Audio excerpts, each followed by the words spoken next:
Hello, and welcome to Coaching Corner with me, Tracy Forsyth.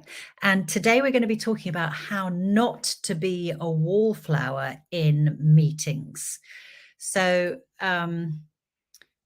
is this you? Do you often feel like you are a bit of a wallflower in meetings? And what I mean by that is rarely saying anything, being scared to ask a question or raise a point in case you're wrong.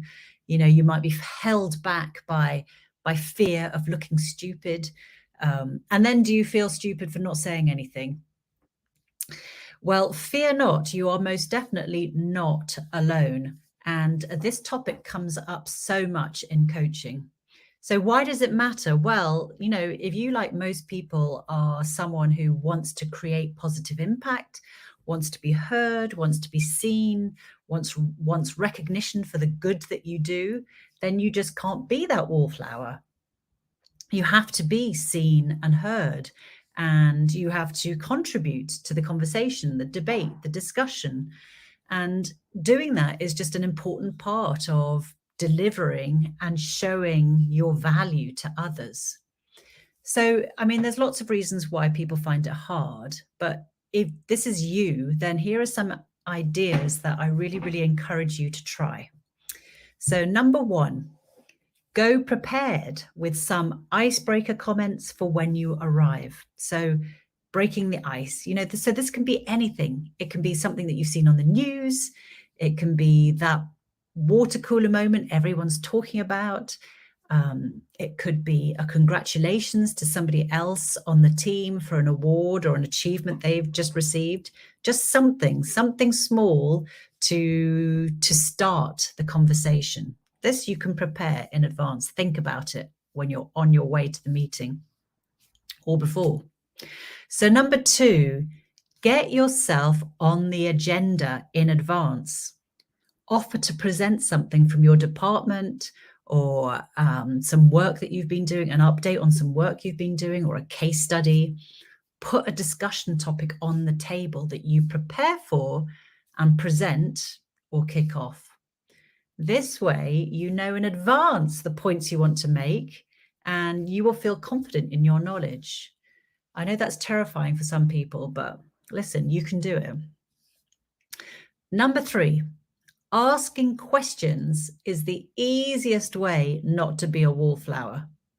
If you ask for clarification, can I just check, is what you're saying such and such? Okay, thank you. Or ask a supplementary question for clarity. Just for clarity, can I just ask you such and such? Questions for greater understanding, for added depth, etc., etc. And don't worry, asking a question won't make you look stupid. It will make you look interested and engaged. So number four, support others or underline the point that they are making. This is so easy too. Something as simple as that, that's such a good point, Bob. I totally agree because ... It's so easy because it's so easy. You don't have to do the hard work. You're just agreeing with somebody else or supporting somebody. Oh, that's so interesting. Well, isn't that fascinating? Yeah. So it's easy, plus it's a generous and collegiate thing to do. And number five, if you don't agree with something, but you aren't 100% sure you're right, you can try saying things like, well, one thing I'm thinking of, and correct me if I'm wrong, but, and then you go into it. Or you can say something like, I'm just curious, have you thought about such and such? Would that be a problem or not? So you can raise your points without feeling that you have to be 100% rock solid on what you're saying. Just a thought.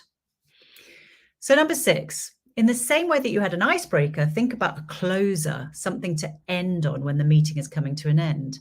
So this might be, reaching out to somebody who's brought something up and say, listen, I'd love to find out more or discuss more. How about a coffee or a follow-up to discuss? Or it might be something more sociable to the group, like, I don't know, has everyone entered the Secret Santa? Anything. So as you had an icebreaker, have a closer. And my final note is the rule of thumb that I have. So if you're feeling like a wallflower and you want to change that, challenge yourself to speak at least once for every 10 minutes of the meeting.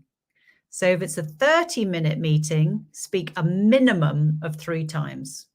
If it's a 60-minute meeting, then it's 6 times minimum. It really does get easier the more you do it.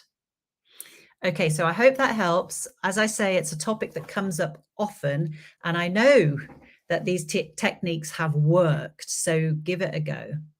So as I say, be fearlessly you. It takes work to become fearlessly you.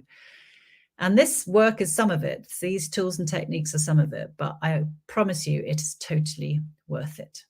All right, let me know how you go. Take care.